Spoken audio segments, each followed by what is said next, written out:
L'objectif de cette rencontre, c'était de faire une présentation commune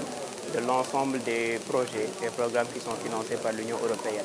Au cours de cette séance, une présentation a été faite de l'ensemble des interventions passées, actuelles et à venir. Et à la suite de ces différentes présentations, des discussions ont été ouvertes.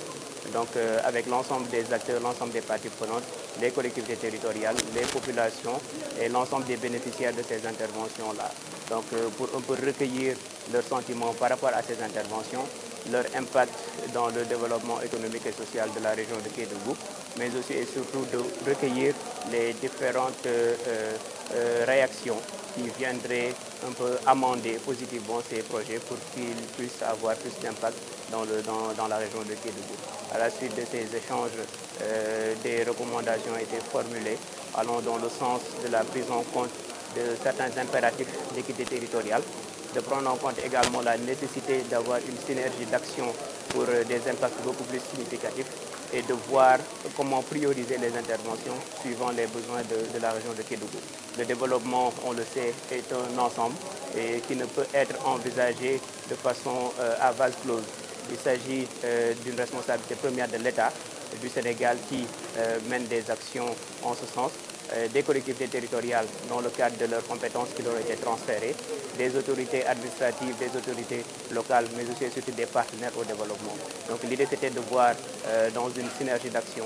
quel doit être le rôle de tout un chacun, quels sont les efforts qui doivent être fournis pour avoir une meilleure coordination d'ensemble, quels sont les efforts qui doivent être fournis pour avoir des résultats beaucoup plus impactants. Alors c'est une continuité, ce sont des projets qui sont là depuis de nombreuses années,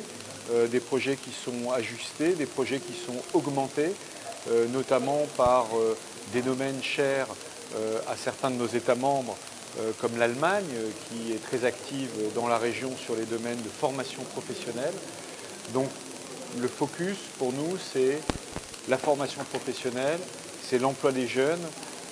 c'est l'équité territoriale. Je crois que ce sont nos enjeux principaux et bien évidemment la promotion aussi d'une égalité entre les hommes et les femmes qui doivent elles aussi pouvoir accéder